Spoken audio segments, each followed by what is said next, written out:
TBC는 지난 1994년 대폭염이 올여름 대풀이 될 수 있다는 뉴스를 얼마 전 전국에서 처음으로 전해드렸습니다. 폭염 전문가인 계명대 김혜동 교수와 함께 자세히 알아보겠습니다. 교수님 안녕하십니까? 네, 안녕하십니까? 이 더워도 너무 덥습니다. 숨이 막힐 정도인데 일본을 비롯한 한반도 주변의 이 기록적인 폭염 원인이 무엇입니까? 예, 먼저 지상 일기도 얘기를 할 수가 있겠는데요. 지상 일기도를 보면은 북태평양 고기압의 중심이 일본 북해도의 우측에 가 있습니다. 따라서 이러한 이유로 인해 가지고 오츠크에서 찬 공기가 남쪽으로, 즉 우리나라 쪽으로 내려오지 못하는 이런 형국이 되어 있습니다.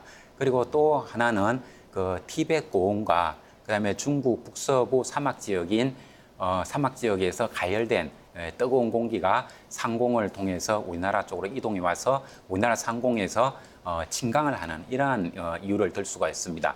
이 뜨거운 공기가 지상으로 내려올 때는 1km만 내려와도 10도 정도 온도가 많이 올라가기 때문에 이 티벳이라든가 중국 북부에서 만들어진 열적 고기압이 우리나라에 영향을 미칠 때는 상당히 고온이 됩니다. 거기에 덧붙여서 또 태풍의 얘기도 할 수가 있겠는데요. 태풍은 뜨거운 적도 지역에서 많은 열기와 수증기를 우리나라 쪽으로 불어넣을 수가 있습니다. 최근에 오는 태풍이 중국에 가서 많은 비를 내리고 우리나라에는 열기와 수증기만 잔뜩 부어주어서 우리나라가 아주 더운 여름이 되도록 만들고 있습니다. 네, 요즘 전 지역이 다 덥기는 하지만 특히 낮에는 대구와 영천, 경산 쪽이 가장 더운 것 같고 밤에는 포항과 대구의 열대야가 가장 심한 것 같더라고요. 이 특별한 이유가 있는 걸까요? 예, 우리가 그 지상 일기도를 통해서 지상풍 바람이 어떻게 부는가 하는 것을 확인해 보면 남서풍이 아주 탁월하게 불고 있습니다. 이 남서풍이 불기 때문에 북태평양에서 발달한 공기가 북태평양 고기압 가장자리를 따라서 먼저 우리나라 호남 지역으로 상륙을 하게 되고 그렇게 상륙한 공기가 점점 동쪽으로 이동해 갑니다. 그때 공기가 이동해 가는 도중에 지표 온도가 상당히 뜨겁기 때문에 우리나라에서는 동쪽으로 가면 갈수록 고온이 나타나게 됩니다. 네, 오늘도 지역에서 40도를 넘는 곳이 나왔는데 1994년보다도 이번 여름이 더 힘들지 않을까 걱정하는 분들이 많습니다. 어떻게 보십니까? 예, 1994년도 더위라고 하는 것은 우리나라에서 기상 관측, 즉 기온이 관측된 기간이 약 120년 정도 되는데 지난 120년 동안에 가장 더웠던 해가 1994년입니다. 그리고 1994년에는 10월 달에도 일최고 기온이 30도가 넘어가는 아주 대폭염이 있었습니다.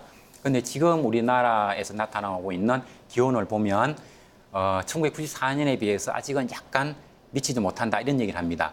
그렇지만 94년에 비해서 지금은 우리나라 도시가 훨씬 더 많이 팽창하고 발달했기 때문에 도시에 살고 있는 사람들이 느끼는 체감 온도는 94년을 이미 넘어서고 있다고 생각합니다. 네, 그런데 또 당분간 비 소식도 없더라고요. 많은 분들이 좀 궁금해하실 것 같은데 이 폭염 언제까지 좀 계속될까요? 8월 중순까지 가지 않느냐 혹은 8월 말까지 듣겠다 뭐 이런 얘기가 나오는데요.